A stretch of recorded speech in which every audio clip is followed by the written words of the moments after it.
tunalia nalo mheshimiwa, tunalia mheshimiwa rais wa Zanzibar na serikali ya Jamhuri ya Muungano wa Mheshimiwa Mama Samia. Hili jambo linafanyika kwetu Muyuni, hatulitaki. Se hapa laliwe litalokuwa, lakini mwitu tutaulima, tutajenga na juku zetu. Wananchi wa shehia ya Muyuni B wilaya ya Kusini Unguja wameeleza malalamiko yao kuhusu ardhi wanayotumia kwa shughuli za kilimo na makazi ambayo inadaiwa kuwa ni sehemu ya misitu ya hifadhi. Wananchi hao wamedai kuwa eneo hilo limekuwa likitumiwa na familia zao kwa muda mrefu tangu enzi za mababu na wazee wao kwa shughuli za kilimo na makazi. Wakizungumza na VOP TV, baadhi ya wananchi hao wamesema kilimo ndicho tegemeo lao kuu la maisha, hivyo wanahofu ya kuyapoteza maeneo hayo. Aidha, wameziomba taasisi husika kuwapatia elimu na ufafanuzi wa kuhusu KOFMA pamoja na mipaka maeneo ya hifadhi ili waelewe haki na wajibu wao na kuondoa sitofahamu iliyopo. Mimi ni mkulima wa jadi, hasa maana ndo shughuli toka nilipozaliwa wazee wangu ndo waloanzia kuanza kulima. Kwa hivyo na mimi ndo nimo katika kuendeleza jadi walioniacha wazee wangu, au ni kazi walioniacha wazee wangu. Kwa hiyo cha kushangaza, maendeleo yangu ndo yameonekana kwamba tumelima nazi, tunafaisha kwa kila jambo, tunasomeshia watoto, si wenyewe vyakula, kila kitu inatusaidia kwa kila hali. Lakini la kushangaza kwamba tunaambiwa maeneo haya baada ya zote tulizozifanya hapa za kulima, tunaambiwa kwamba ni maeneo ya hifadhi.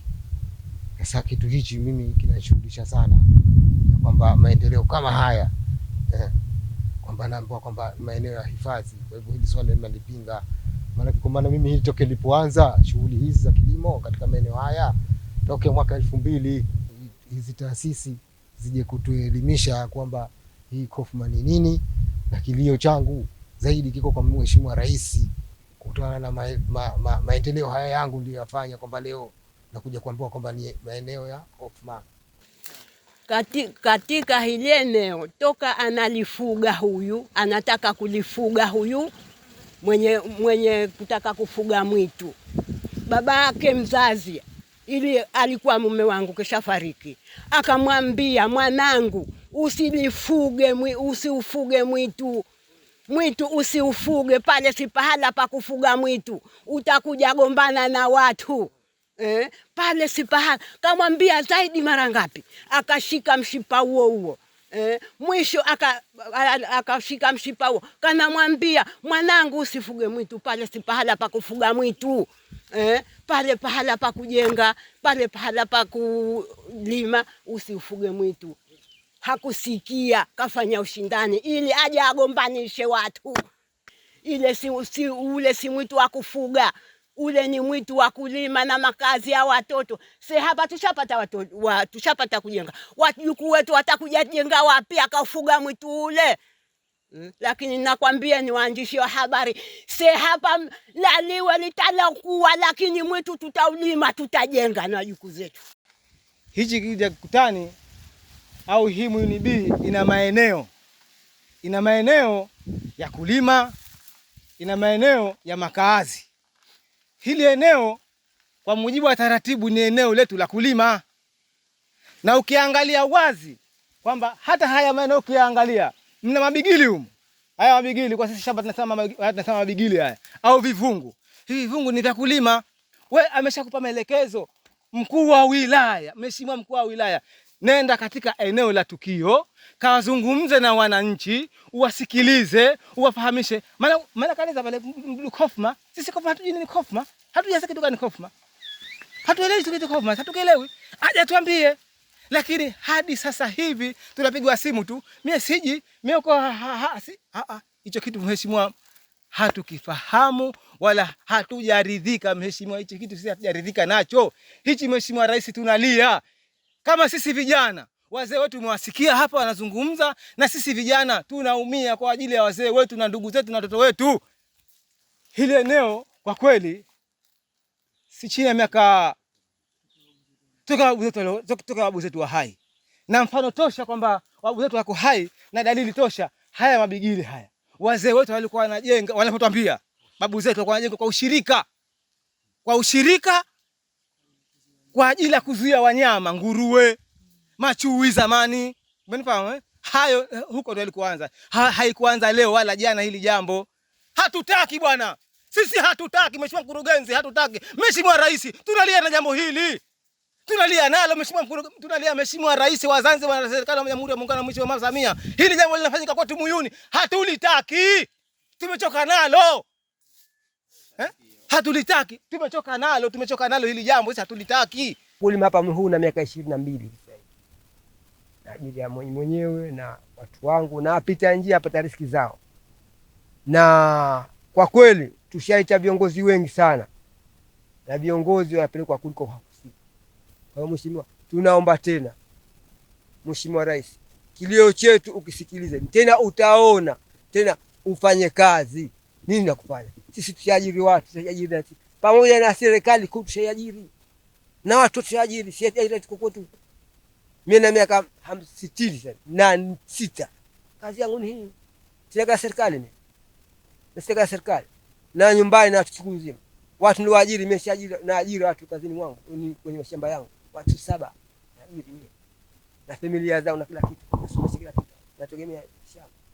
Akizungumza na VOP TV kwa njia ya simu, mkuu wa wilaya ya Kusini Osman Al-Maulidi amesema serikali inatambua kuwepo kwa sintofahamu kuhusu matumizi ya eneo hilo na kusisitiza kuwa lengo ni kuwapa wananchi elimu kuhusu uhifadhi wa misitu na nafasi ya KOFMA katika usimamizi wa rasilimali hizo. Amesema wiki ijayo viongozi wa wilaya, wataalamu na viongozi wa KOFMA watakutana na wananchi ili kutoa ufafanuzi na kusikiliza maoni yao kabla ya kufikia uamuzi wa pamoja. Aidha, amewatoa hofu wananchi na wakulima, akisema maeneo ambayo tayari yameanza kutumika kwa shughuli za kilimo yataendelea kubaki kama yalivyo kwa sasa, huku maeneo ambayo bado yana msitu yakiendelea kuhifadhiwa na kutokatwa hadi makubaliano ya pamoja yatakapofikiwa.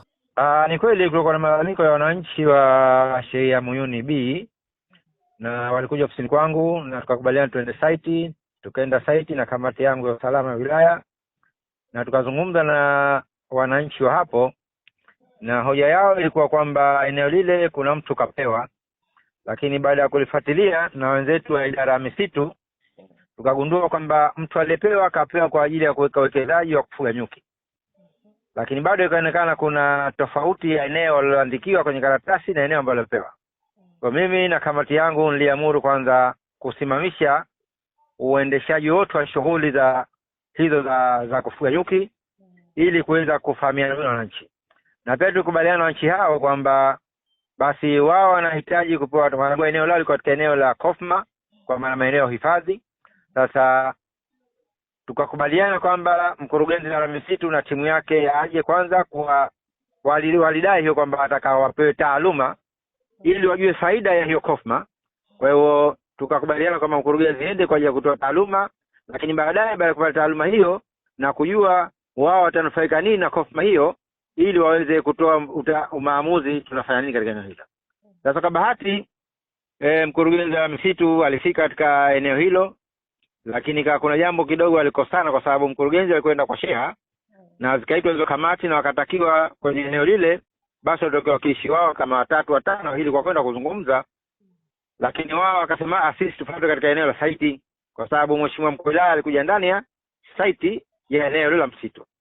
Kwa hivyo nimezungumza mkurugenzi kwanza tuwaite hao baadhi ya wananchi walio hapo, kwanza tuelimishe namna hifadhi hiyo ya KOFMA ilivyo na KOFMA zote, na katika eneo hilo ni eneo ambalo lina msitu mbichi ambapo haujaguswa, lakini kuna maeneo mbele hayo yameanza kulimwa na matumizi mengine ya kilimo.